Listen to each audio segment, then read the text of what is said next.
Bonjour tout le monde, aujourd'hui on va parler des sports les plus dangereux. Donc je sais que je crois que c'est Trash qui avait déjà fait une vidéo sur le sujet, mais c'est pas parce qu'ils ont déjà parlé de ça qu'on n'a plus le droit de le faire. Donc moi j'ai décidé de vous en parler et de vous donner mon ressenti sur ces sports-là, donc sur les sports dont je vais vous parler. En premier, j'ai décidé de parler du rugby qui pour moi est un sport assez vigoureux, assez dangereux, étant donné qu'à la différence du football américain dont je ne parlerai pas dans cette vidéo, les rugbyman ne sont pas protégés parce que il n'y a pas de casque, il n'y a pas de masque, il n'y a pas de genouillère, il n'y a pas de coudière, il n'y a pas de tout ça. Donc c'est uniquement de la puissance pure. On a vu pas mal d'incidents de jeunes joueurs se blesser grièvement, au point où la Ligue de rugby a décidé de prendre des mesures et où les plaquages assez dangereux et assez hauts vont être totalement interdits petit à petit, pour n'autoriser que des plaquages en dessous les jambes ou au niveau du ventre.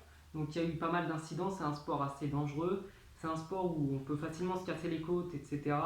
Sachant d'autant plus que lorsqu'il y a un gros chaos, et bien jusqu'à encore il n'y a pas très longtemps, on n'était pas forcément sorti définitivement du terrain et ça pouvait donner lieu à des grosses commotions cérébrales. Donc le rugby, j'ai décidé d'en parler, il n'y a pas énormément de mortalité non plus, mais c'est un sport assez dangereux. Ensuite, on va réunir tous les sports de combat dans l'ensemble, donc je vais parler plus ou moins du MMA, parce que il y a pas mal de sports comme la boxe où c'est régulièrement qu'il y a des gens qui meurent. Donc il faut savoir que la boxe c'est plutôt dangereux par rapport au MMA parce que lorsqu'il y a ce qu'on appelle un knockdown, et bien régulièrement en MMA le combat va s'arrêter parce que le mec va prendre des frappes au sol et l'arbitre pour son intégrité va l'arrêter. Mais au rugby, en boxe anglaise, lorsqu'il y a un knockdown, et bien on n'arrête pas le combat, on laisse 10 secondes à la personne pour revenir. Donc ce qui aurait donné lieu à un arrêt du match en MMA ne va pas donner lieu à un arrêt du match en boxe anglaise. Autre chose, c'est que le gant de boxe est beaucoup plus gros, donc il frappe une zone beaucoup plus importante et il provoque des dégâts beaucoup plus monstrueux.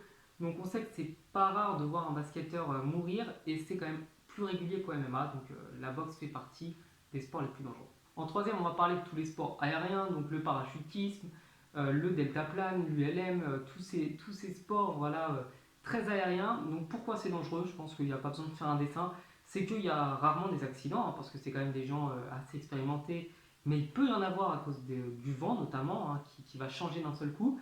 Donc là, évidemment, vous, vous doutez que lorsqu'il y a un accident, c'est la mort, parce que généralement chuter de 30 à 40 mètres, ça fait pas du bien.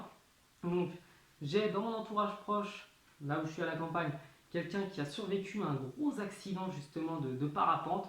Donc il s'en est sorti, il a perdu l'usage de ses jambes pendant un moment, mais il recommence à marcher.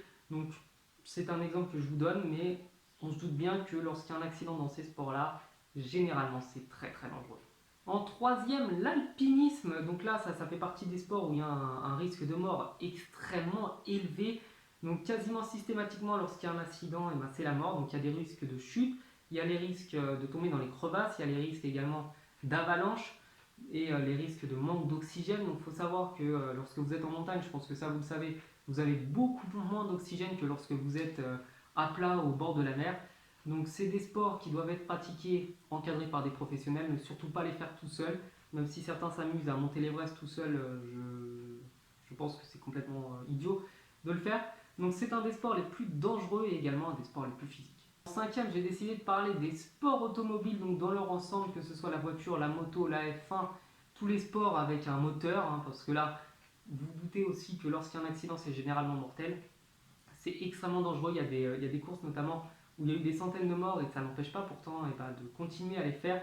Donc les sports automobiles, à cause de la vitesse et à cause du fait qu'il y a de l'essence et des choses qui explosent, provoquent la mort de beaucoup beaucoup de personnes, sans compter également du coup les gens qu'il y a dans le public qui peuvent se prendre des dommages collatéraux, donc une roue qui part dans le public et qui va éclater la tête de tout le monde. Bref, les sports automobiles, c'est généralement un carnage quand il y a un accident. Heureusement, les accidents sont plutôt rares, mais ça fait partie vraiment de ces sports très très dangereux.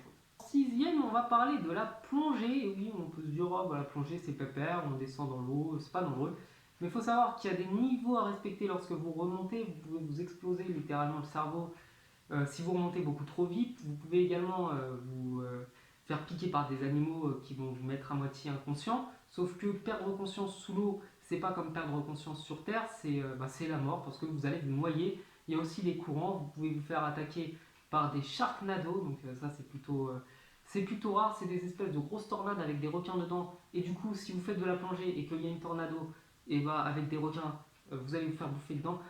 Non, faut arrêter quand même. Pardon. Donc, grosso modo, la plongée, c'est sympa, c'est cool, mais il y a des dangers et il faut pas faire ça n'importe comment. Et en septième, j'ai décidé de parler du base jump et l'escalade. Donc, le base jump, ça consiste à sauter d'immeuble. Donc là, c'est complètement con, hein.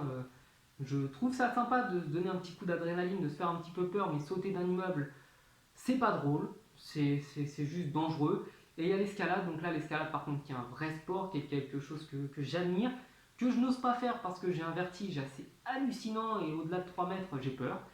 Mais il y a beaucoup de problèmes et quand il y a des accidents, là encore, le facteur de mortalité est beaucoup plus élevé que dans tous les autres sports. Bon, voilà, cette vidéo n'était pas très détaillée, j'essaie de faire des trucs assez courts. J'espère que ça vous a plu, n'hésitez pas à vous abonner, n'hésitez pas à me parler des sports que vous pratiquez et que vous considérez comme dangereux. Et je vous dis du coup à la prochaine, ciao.